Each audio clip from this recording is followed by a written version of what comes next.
What are the characteristics of a good beginner workout routine? I think there are 3 bases it should cover.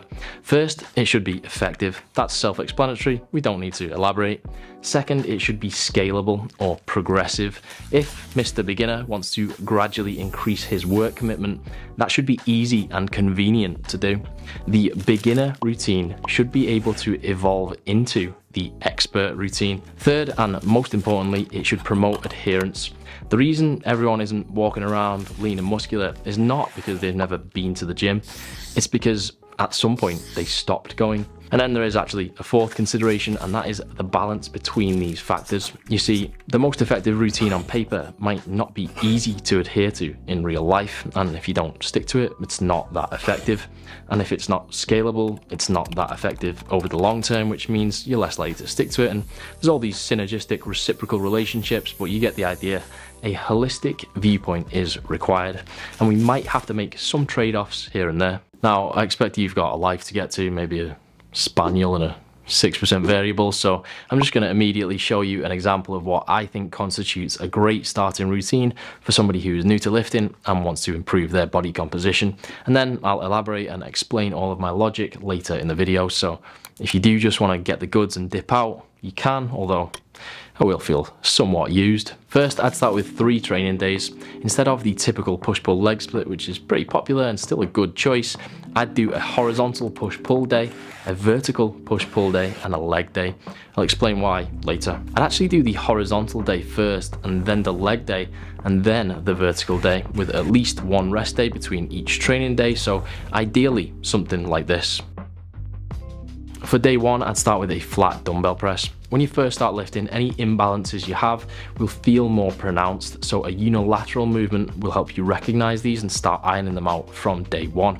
It's also quicker to set up and probably safer than a barbell press at a time when you might not have a spotter and might not be great at judging what you're capable of. We're then going to stay on the same bench and do some incline dumbbell rows. It's a quick transition from the last exercise. The incline will help emphasize the upper back and traps rather than the lats, and it's an exercise that is pretty hard to get wrong in terms of technique. Next, we'll move to a chest fly, and we're going to use the pec deck machine for that. You can watch this video if you want to know why I think that's one of, if not the best chest fly movement, but we're also choosing it because it's a quick and convenient transition into our next exercise, the reverse pec deck. This is going to hit our rear delts as well as any exercise could, and that's a muscle group that I think is often overlooked and underrated when it comes to the overall aesthetic of a well-rounded physique, at least in my opinion. Finally, we'll finish up with some plain old dumbbell curls, a solid exercise with no setup or equipment required other than the dumbbells that you're using, so it's not something you're going to be sat around waiting for. And that's your first training day. It should be a quick workout. You won't be in the gym forever, but you're still going to get some really good return on investment for the time you do spend training. Day 2 is a straightforward leg day, starting with your compound movement, the leg press. Now, there are many options here for leg press, squat, lunge movements, but in terms of the time commitment and technique learning curve, you're best starting off how most of us did, with the humble leg press.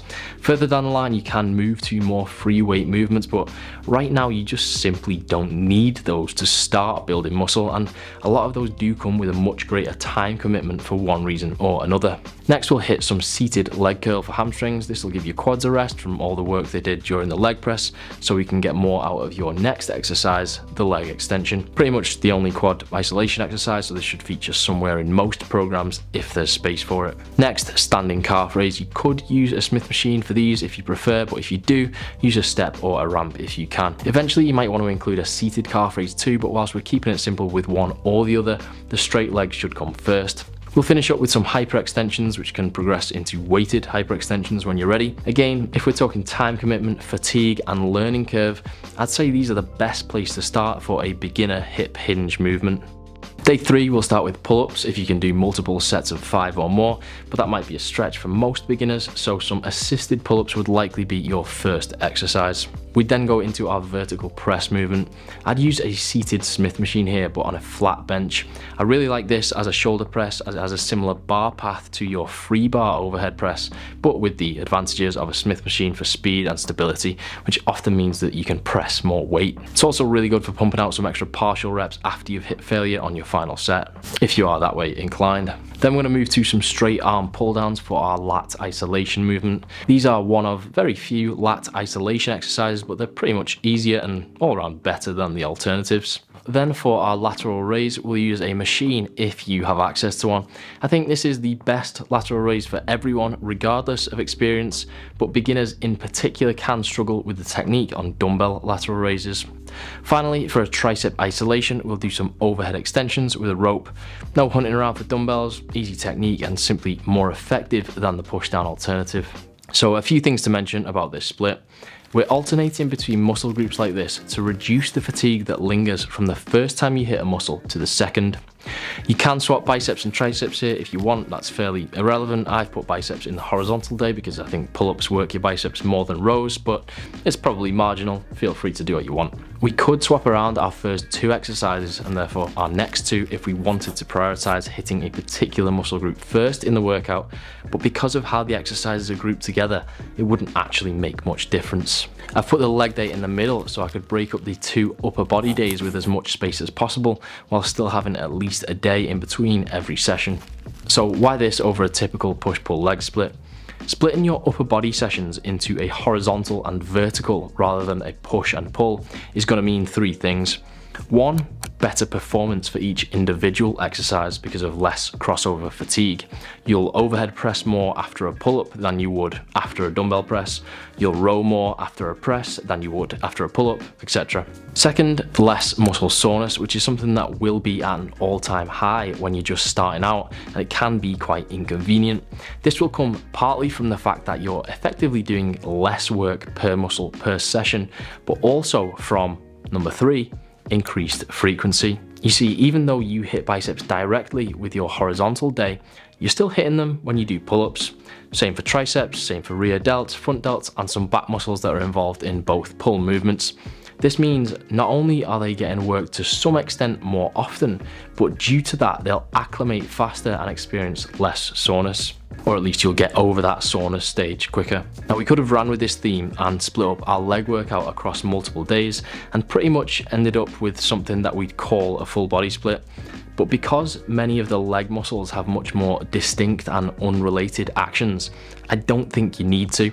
The maximum number of exercises any individual muscle group contributes to significantly in this leg day is 2. Same as our other days. Now compare that to a typical push or pull day, which could get to 3 or 4. And we're still kind of in keeping with that opposing muscle group theme when we think about a leg extension and a leg curl. Still, a full body type split is a really good alternative if you're training 3 days a week. And I'm not saying PPL splits are bad, I'm just saying they're probably better when you're training more often. Now, I mentioned at the start that a beginner routine should allow for progression. So I want to give some guidance on how you could adapt this routine over time. One way would be to increase your sets. To begin with, I'd start with a very low number per exercise. For most, I'd say stick to 3. This is quite minimal, but for complete beginners, it's enough to make some good progress. I'd work up to 4 sets per exercise and eventually to 5 sets for some exercises, or possibly even for all of them if you have the time. At that point, you'll be hitting 10 sets per workout for some muscles. And for most people doing straight sets with normal rest periods, that should be viewed as an upper limit. That means the next step would be increasing the number of training days. If you wanted to move from 3 to 4 training days, I actually wouldn't change the split at all. I'd just do 4 days in a week and then keep rolling over into the following week. So week 1 might look like this, week 2 like this, week 3 like this, and so on. I'd only change the split if and when you eventually move to 5 days. At that point, I'd add an upper day and another leg day. So the split would look like this. The leg day would look similar to the first, but it's worth getting a bit of variation in there. And the upper day could reflect your priorities, but would generally look like a bit of a hybrid between your horizontal and vertical days. Another way to adapt this program is by changing some of the exercises. Although they're all pretty good exercises straight out of the gate, some of them are chosen at least in part for their convenience. convenience because we're still thinking about adherence at that beginner stage. But eventually you might actually want to spend longer in the gym, so you can dedicate the time and energy to those exercises that take a bit more setup but are ultimately worth it in the long run. I have quite a few videos talking about exercises and which I think should make up the core of a program, so you can check out those in the description below. The final thing to mention is tracking your lifts. Of course, if the goal is to build muscle, you should always be trying to get stronger in rep ranges that promote muscle growth. So whenever you can complete all of your sets on a given weight, increase it next time, then stick on the new weight until you complete all of your sets, and so on. It might be a bit of an arduous task to track every single lift if you're a beginner, so either just choose a few, I would suggest these, or you can use my app, for which there is a free 7-day trial in the description.